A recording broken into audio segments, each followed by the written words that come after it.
move forward. Democratic and Republican. I mean, once we had an You ally, bet. we backed The up our only allies. exception I'd make to that is Carter.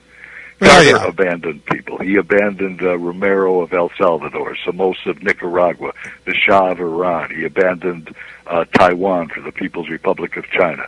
That's the only exception. Other than that, you can go from Truman forward, and you'll find that presidents of the United States, both Republican and Democrat, stuck to the alliances that we had unless they disregarded the alliances, and they didn't. They wouldn't. They too much counted on U.S. Acceptance and U.S. Leadership around the world.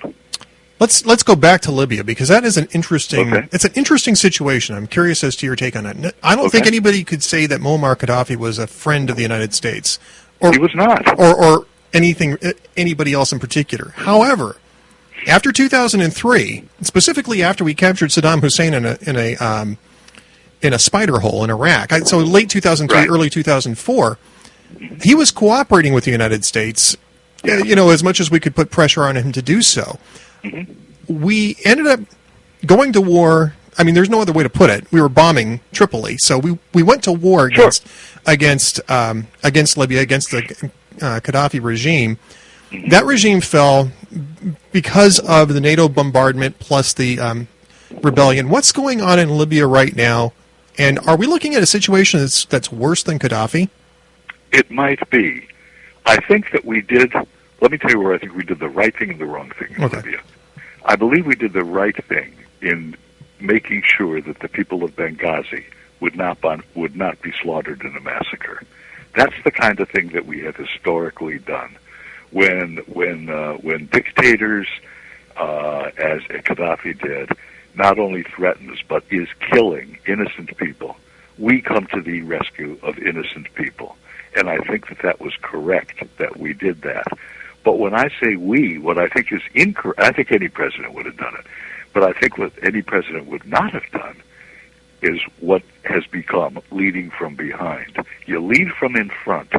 And when you lead from in front, when those people who win the battle and get rid of the dictator look at how they won and they thank the United States, we have real clout in determining the future of that country. Mm-hmm. I have no hesitancy, although I'm sure that others may argue with this.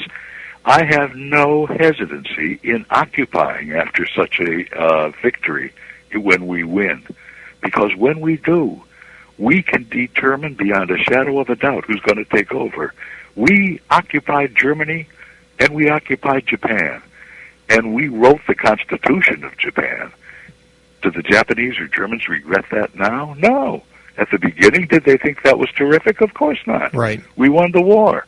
But that's what you do when you win a war. When I say occupy, I don't mean occupy to hurt the people or to do damage, but you do it to bring clout, to make people free. And that's precisely what we did. Germany, Japan, Italy. And it was correct. It was absolutely right.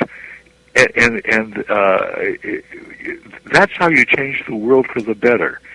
Now, the leading from behind, where we were one of some, certainly the British did more than we did in Libya. They don't know who to thank, nor do they care at this point. But you never do that. If you're going to go into war, man, if you're the United States, lead it. And if you don't lead it, you're not going to have that influence in who comes in afterwards. I don't know who's going to come in Libya. You said, could it be worse? Absolutely, it could be worse. I think it could be a Gaddafi who's continually against the United States. Yeah, I think it's going to be. I think it's going to split apart. First off, and secondly, I think that it's going to be chaos there for maybe decades. And you're looking at a situation like Yemen, where you have you just have factions that keep pushing around on the chessboard. Let's talk a little about Poland. You talk about the Czech Republic as well. The United States had established during the Bush administration a forward operating position for our missile defense system that was primarily aimed at it was completely aimed at Iran. And the Poles and the Czechs, at the time bucked some some pretty hefty political wins in their own countries to come to an agreement with agreement with the United States. About 9 months after taking office, and in fact on the 70th anniversary, the 70th anniversary of the invasion of by the Soviet Union in Poland, Obama scotched the deal. He threw out the deal, leaving the Polish government. It isn't just stopping the deal. We signed an agreement under the Bush administration. We signed an agreement with Poland. We signed an agreement with Czech Republic, 2 separate agreements. That's done. Our signature's on it. He rescinded it.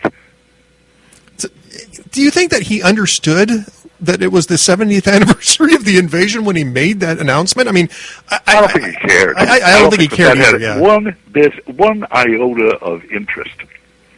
I think what had interest is he didn't want it. He didn't want it. The Bush administration had signed the agreement, and I believe he did Putin a great favor. Putin and Medvedev a great favor, and you should have seen the headlines in the Czech Republic and in Poland. It was saying very frankly in very forceful words. I got it in my book. I don't remember them with precision, but they were saying that this was a favor to Russia, and that they have been taken for a ride with the United States. Now, I want to add one other thing to it. One great thing about the United States, or any real democracy, is when a president signs an agreement, that agreement doesn't mean it's a single man. He is representing the United States of America, which means to other countries that it isn't going to be an agreement for just 2 years more that the guy's in office, or 3 or 4 years more. It's an agreement between 2 nations, not between 2 people. That's always been true. You might remember during the campaign with President Reagan. During the campaign, he argued continually against the Panama Canal treaties of President Carter. Remember that? Right. And I thought he was absolutely right. When he became president, he did nothing about it. And he was absolutely right in not doing anything about it. Exactly. We'd signed the treaty. We'd ratified it. It was a treaty. It was done. Yeah. It was all over. And even if it wasn't a treaty, if it was an agreement between 2 nations, one of them being the United States, we stick to it. It isn't because President so-and-so did it. It's because the United States did it. That has been our policy. And it's been the policy of most democracies. But in this, I can point to the Oslo Accords for Israel. They stuck to it, and by God, they were terrible accords. Right. But it was done. And that is what democracies have to do. Well, if presidents can do that at will, our signature doesn't mean a darn thing after that president gets out of office. We become like when the Ayatollah Khomeini took over the Shah, and all the agreements were thrown in the wastebasket. You don't do that if you're a democracy. I want to ask you about the Falklands. I'm not sure if it's in your book. It is. It is. Sure Okay, is. good. I'm glad it is, because this is particularly galling to me. The Falklands have never been Argentinian. That's Ever. correct. The people of the Falklands never wanted it. Exactly. The people on the islands are British citizens. They want to be Absolutely. British subjects. They want to be British subjects. They are identifying themselves as British subjects. This is an island chain that is 250 miles offshore. I mean, people I think sometimes get the impression that it's like Catalina to California. It's 10 times the distance between the two. There's no international shoreline type of convention that would tell people that these are Argentinian islands. And yet, Barack Obama has been insisting that, in fact, to the point of calling them Las Malvinas, which are the Argentine names for them, that this is somehow an issue that the British government has to negotiate. And the British are very, very unhappy about this, as no one would be surprised. Putting it mildly. Yeah, exactly. I'm trying to be nice. Don't be nice. Don't be nice. That's what I want to ask you. Should I be nice about this? Is this something that we should debate as a sort of a cocktail party repartee, or is this something we should really be angry about? We should be solely solely supportive of Great Britain, as we were when there was a war between Great Britain and Argentina over the Falkland Islands. President Reagan came to the support of Margaret Thatcher. Many people in the government, typically the State Department, didn't want him to be. Just be neutral. President Reagan thought the devil was neutrality on this, backed her entirely, and they won the war. They won the war, and Margaret Thatcher was tremendously thankful to the United States in the person of President Reagan. Now, all of these years pass, and suddenly we are announcing through our State Department, through President Obama's leadership, that we are neutral. And the reference is made to the Falklands, and I'm quoting with precision of the State Department spokesman. We refer to them as the Falklands or the Malvinas. It doesn't make any difference. You call them whatever you want. No, don't call them whatever you want. They're the Falkland Islands. It's only the ones that want to take it over by force and attempted to do that call it the Malvinas Islands.